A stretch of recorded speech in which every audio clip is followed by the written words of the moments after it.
જન્મ્યા કૌશળ દેશ વેશ બટનો લઈ તીર્થ માહી ભૈરા રામાનંદ મળ્યા સ્વધર્મ ચલવ્યો યજ્ઞાદિ મોટા કર્યા મોટા ધામ રચાર્યા ગઢપુરે બે દેશ ગાદી કરી અંતર ધ્યાન થયા લીલા હરિતણી સંક્ષેપ તમાચરી દીક્ષા અર્પિયા હો ગુણાતીત સમી જેને ગુરુ જોગીએ કાકાને વળી આપ દિવ્ય દ્વયનું અદ્વૈત અનોખો જ છે ભેદે સાક્ષી અનંતના સ્વરૂપયા શાસ્ત્રી મહારાજનું એવા સ્વામી હરિપ્રસાદ ચરણે વંદન સદા કરું.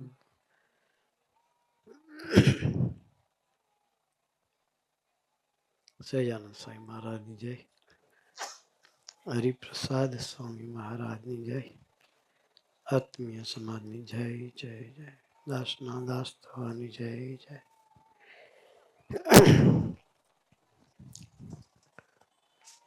મુવાડી ગામમાં તમારા બધાના દર્શન કરીને ખૂબ આનંદ થયો.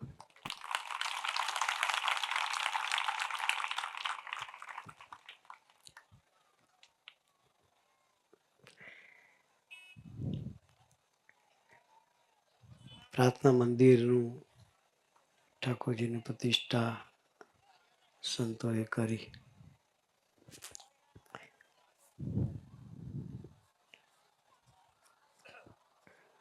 દીપસીભાઈએ પોતાની જગ્યા મંદિર માટે આપી. સંતોએ ગુરુપ્રસાદ સ્વામી, આનંદ સાગર સ્વામી, તીર્થ સ્વરૂપ સ્વામી, જયભાઈ સાહેબ, હેમલભાઈ, ચંદ્રેશભાઈ, દિવ્યેશભાઈ એ બધા જ કાર્યકર્તાઓના દાખલાથી આ બાજુ સરસ સત્સંગનો વિકાસ થયો. મંદિર ની જરૂરિયાત શાને માટે?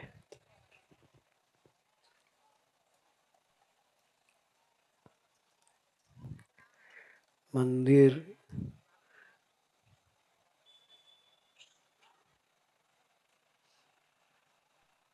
હોય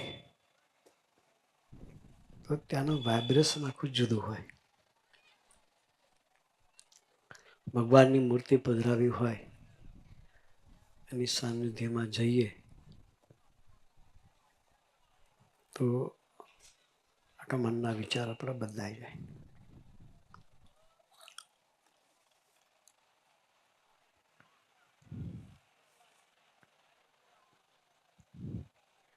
કોઈ બી એક વ્યક્તિ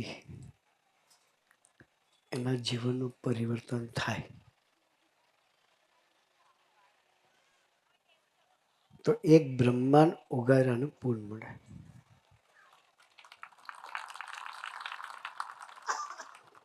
દીપસીભાઈએ પોતાની જમીન આપી, પ્રાર્થના હોલ બનાવડાવ્યો. સંતોએ ઠાકોરજી પધરાવી, પ્રતિષ્ઠા કરી. જે કોઈ મંદિરમાં આવશે એની યાત્રા પ્રભુ તરફ ચાલશે.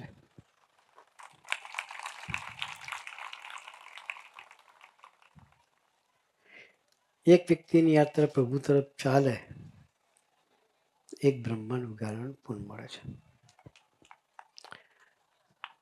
તો દીપસીભાઈએ જે જમીન આપી, જે કોઈ સત્સંગને માર્ગે ચાલશે એ બધાનું પૂન દીપસીભાઈને મળશે. નિમિત્ત થવાની સેવા છે એનું આટલું મોટું પુણ્ય છે. નિમિત્ત થવાની સેવાનું આટલું મોટું પુણ્ય છે.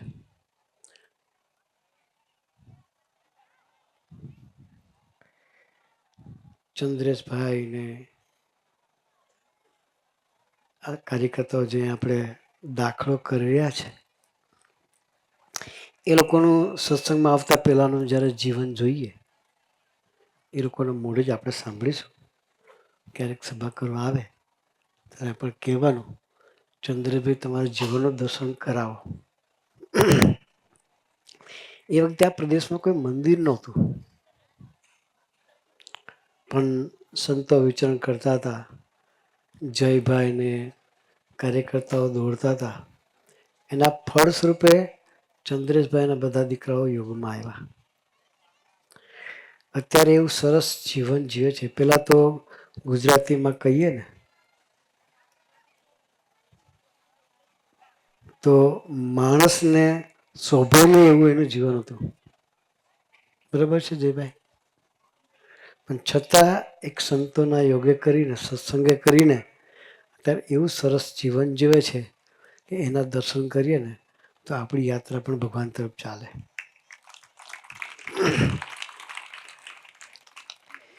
એટલે કહેવાનું એટલું છે કે મંદિર હોય તો સંસ્કારોનું જતન થાય. સ્વામીજી વર્ષો પહેલા કહેતા, ઢોરમાંથી માનવ, માનવમાંથી દેવ અને દેવમાંથી પ્રભુનો દીકરો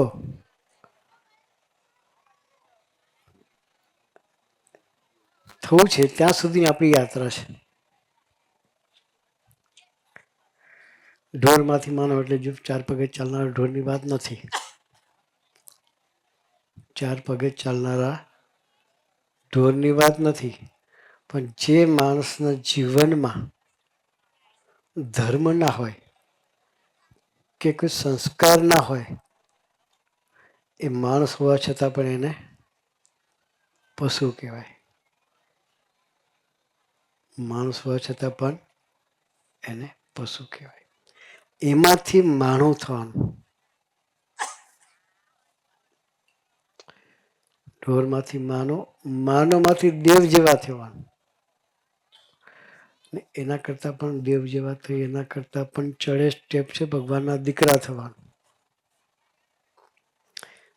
એ યાત્રા આપણી છે બધાની. એને માટે મંદિર જોઈએ જોઈએ ને જોઈએ. ઘર મંદિર બને, દેહ મંદિર બને. ઠાકોરજી પધરાવ્યા છે. કેટલું સરસનું આસન બનાવ્યું છે.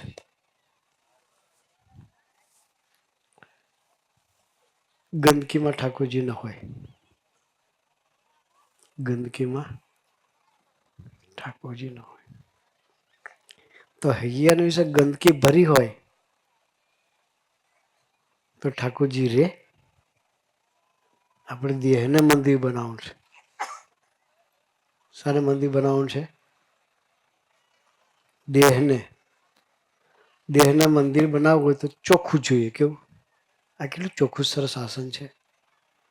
એવું અંદર બી ચોખ્ખું જોઈએ. પણ સવારે ઉઠી અને રાતે સૂતા સુધી કચરો જ નાખ કરીએ તો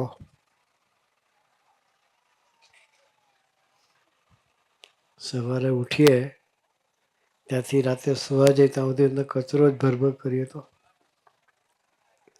ભગવાન અંદર ના રહે. અગિયાર વિશે ભગવાનને સ્થાપવા છે. દિલ મંદિર બનાવવું છે. દિલ મંદિર બનાવવા માટે પેલા ઘર મંદિર બનાવવું પડે. ઘરમાં ઠાકોરજી જોઈએ. દીપસીભાઈએ ઘરમાં જગ્યા આપીને ઠાકોરજી પધરાનું મંદિર બનાવડાવ્યું. એમ દરેકનું ઘર મંદિર થવું જોઈએ. પહેલું મંદિરમાં કોઈ ગાળો બોલે? ના બોલે. વિવેક રાખે. એમ ઘરમાં પણ એવું મંદિર જેવું વાતાવરણ જોઈએ તો ઘર મંદિર કહેવાય. હૈયાને મંદિર કરવું હોય તો અંદર પણ એવું શુદ્ધ વાતાવરણ જોઈએ.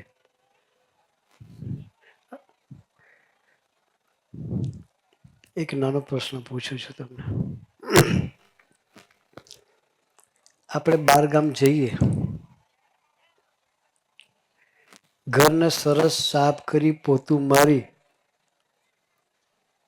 બંધ કરી બારી બારી બધું ટોટલ બંધ કરી દઈએ. અઠવાડિયા 10 દિવસ પછી પાછા આવીએ તો રસોડાના પ્લેટફોર્મ પર હાથ ફેરવશો કે ઘરના ટેબલ પર હાથ ફેરવશો, હાથમાં ધૂળ આવશે. આવશે કે નહીં આવે? સુમનભાઈ આવે. બંધ કર્યું છે, બારી બારણા બંધ છે, પવન કોઈ જગ્યાએથી આવતો નથી, તો ધૂળ ક્યાંથી આવી? ને બારી બારણા ખુલ્લા રાખીને જઈએ તો 10 દાડા પછી આવી તો શું થાય?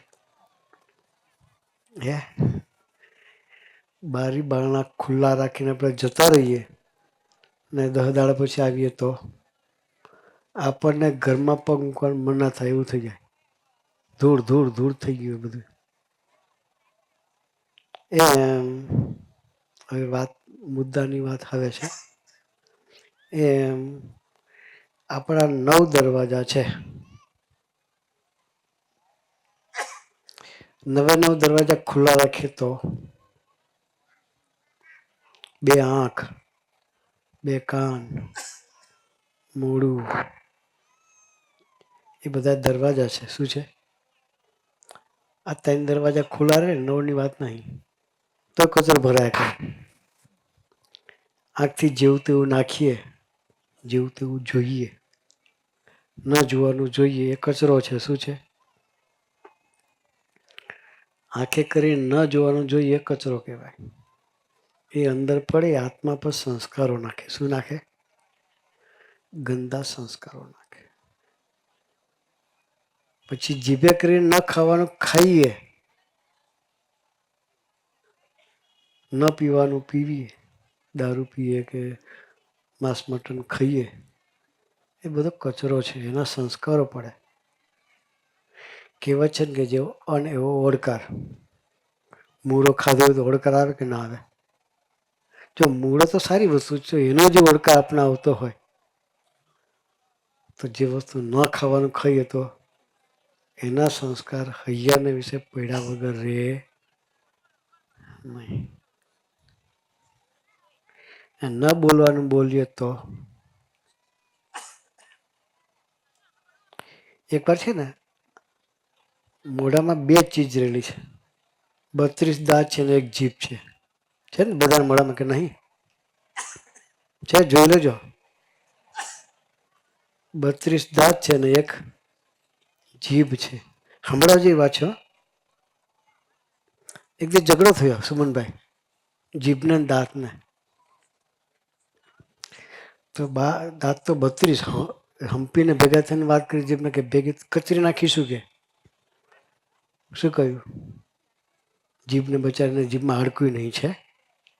કોઈની જીભમાં હોય જ કહેજો. મોઢામાં જીભ છે પણ જીભને હાડકું નથી. પેલા 32 દાંત ભેગા થઈને કે તને કચરી નાખીશું તો શું થાય જીભનું? ભુક્કા બોલી જાય. પણ જીભે એક વાક્ય કહ્યું, હા, કે જોવું છે કે એક જ શબ્દ બોલશે તમે 32 બહાર આવશો કે?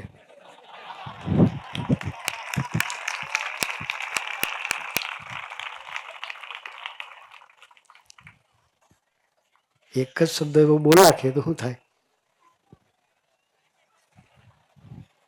પડી જાય કે ના પડી જાય? હે, પછી દાંત ગણવા રહી આપણે? ગણ્યા વગર બહાર રહી જાય. હા કે પણ એ સંસ્કારો આપે કોણ? શું બોલવું, શું ના બોલવું, શું ખાવું, શું ના ખાવું, શું જોવું, શું ના જોવું, એ બધા સંસ્કારો આવે ક્યાં? એ પાનની દુકાનો ખરી ગામમાં? હે, પાનનો ગલ્લો ખરો? પછી પેલી પડીકીઓ વેચાતી હોય, પાન પરાગ ને તુલસી ને, એ દુકાન ખરી? હશે હશે. આ બધું તો વેચાય છે. કોઈ બોલતા નહીં પણ હશે ખરું.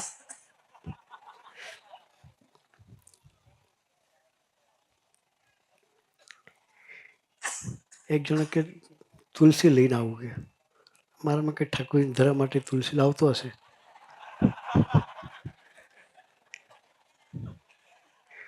પછી થોડા પછી આવ્યો બોલ તું તુલસી લેવા ગયો હતો ને તો કે ખિસ્સામાં કોઈ કાઢને ઠાકોરજી આગળ મૂકીએ તો કે એ તુલસી નથી કીએ.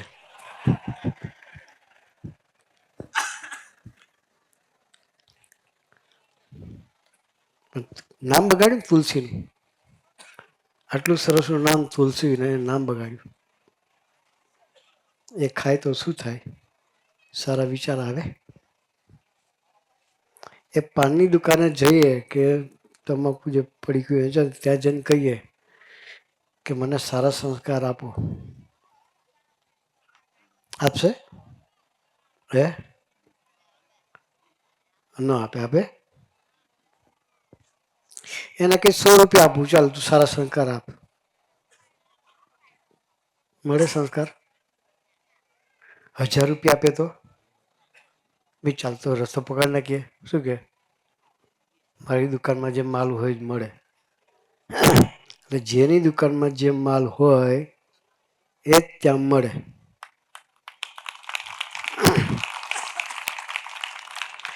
સારા સંસ્કારો જોઈતા હોય તો પાનના ગલે ન મળે. હો, એના માટે મંદિર જોઈએ. શું જોઈએ? હવે ખબર પડી મંદિર શાના માટે છે કે ના પડી? પડી ગઈ? હા તો સારું. મંદિર એના માટે જોઈએ સારા સંસ્કારો મળે એના માટે.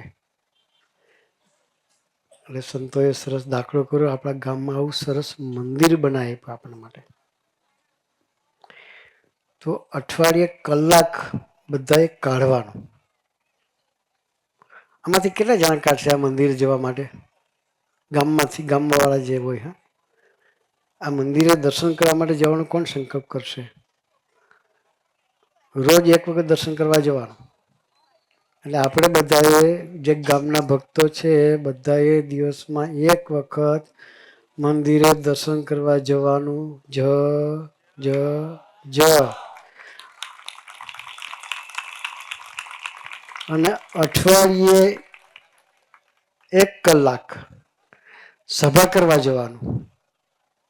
શું કરવાનું? અઠવાડિયે કલાક સભા માટે કાઢવાનું. જ જ જ તો આપણી યાત્રા ભગવાન તરફ ચાલે. તો વિશેષ કોઈ વાત નથી કરવી. દીપસિંહભાઈએ સરસ મંદિર આપણા માટે બનાવી આપ્યું. આપણે બધા જ મંદિરનો ઉપયોગ કરીએ અને અઠવાડિયે 1 કલાક સત્સંગ કરી અને સારા સંસ્કારો આપણા હૈયાના વિશે સ્થાપિત થાય. ભગવાન તરફની આપણી યાત્રા નિરંતર ચાલતી રહે. એ ચલાવવા માટે, નિરંતર મંદિરે જવા માટે આપણને સૌને ગુરુની ખૂબ ખૂબ ખૂબ બળબુદ્ધિની શક્તિ આપે. એ જ પ્રાર્થના સહજાનંદ સ્વામી મહારાજની.